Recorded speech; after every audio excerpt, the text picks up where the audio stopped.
Hey, we're making ourselves some Italian meatloaf with roasted potatoes and gravy to go on top of that beautiful meatloaf. So we're going to start out with onions, prosciutto, ground pork, ground beef, and tomatoes. Now for a complete detailed list, we're showing it on the front of our page, and you also can see it on Facebook. Give me a shout on Facebook and I'll be glad to send you the detailed recipe. There's quite a few ingredients that goes in this, but a quick rundown: that meatloaf originated in Germany, became an American favorite, and Italians tended to adopt it over the years and became an Italian dish. So now we have Italian meatloaf and it is delicious. So give us a call on Facebook and we'll bring you up to date on how to do that, and the gravy. You gotta do the gravy that goes along with this. Now we're using tomatoes, onions, very similar to meatball mixture but a little bit different. We're incorporating tomatoes into the pork and beef.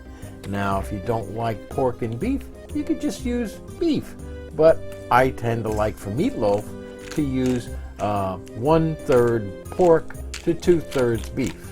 Now, the rest of it is pretty much in the recipe. It sounds very similar to meatballs, but it has a few twists in it. And again, what makes this a dish by it stands alone is the Parmesan, Reggie Parmigiano cheese in there.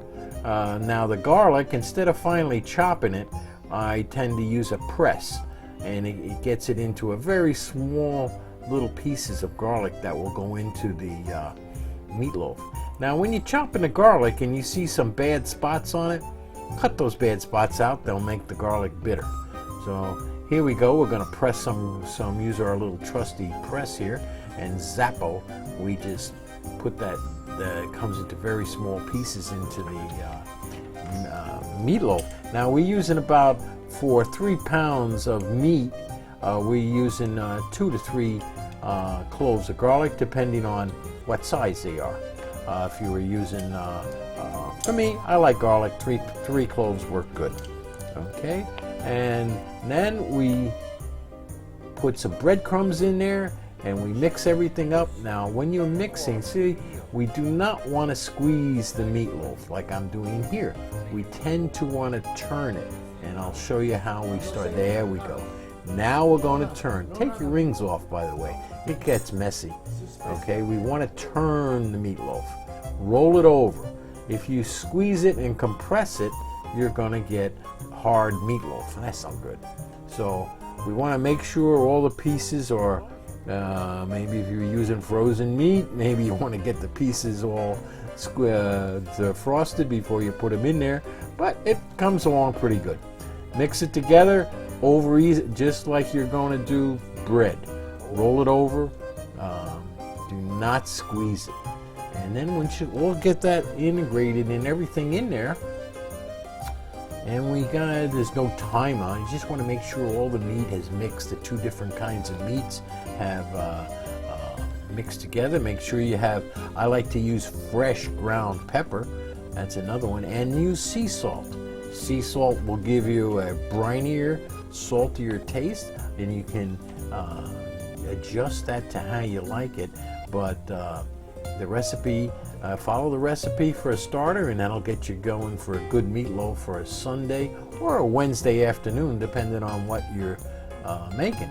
Now I tend to use a pan like this and I make a little channel down the middle, and whoops, there we go.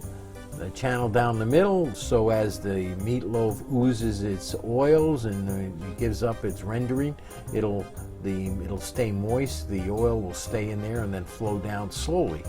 So that's a nice little trick. Then I also salt and pepper the outside of it, and bring up the oven to about 350. And sometimes you got to wait for it to come up for cooking. There we go, a little salt, a little pepper, and maybe even a few slices of onion on the outside. Those onions on the outside, they give it a rich little flavor. And we're all set to slide into the oven. There we go. We put that over to the side. Now we've sliced ourselves about 4 potatoes, and We wash them and slice them and dice them a little bit and drain off the water. Put them in another pan. And this is very simple, just olive oil on top of the potatoes, salt, pepper, and into the oven. And let them cook side by side with the meatloaf. And you'll get a nice brown roasted potato. That's delicious. Okay, is our olive oil, and we kind of just mix it together. You can put onions in it, and this, I think this Sunday we put onions in it, and they came out very nice. It depends. You can put celery onions and make it part of a earthy dish of vegetables if you like. That's a recipe for another time. And I tend to put a little tent over the potatoes to get them cooking, and then I remove the tent and let them roast. And that gives us a nice golden brown. Make sure you turn them and they have enough oil in there so they don't stick to the tin foil. Okay, the roast is in there, and the roast is in there for about 20 minutes a pound. Use the guide that's in the recipe for the exact times based on how many pounds you have. Okay, we almost forgot the gravy.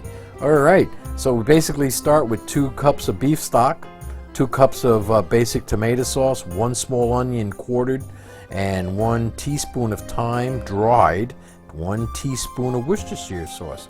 Bring that to a nice boil, let it sit and simmer for about 10 minutes. Throw a little thickening agent in there if you want to, like flour, to thicken it up a little bit, and pour that over top of your meatloaf, and you've got some fantastic dinner.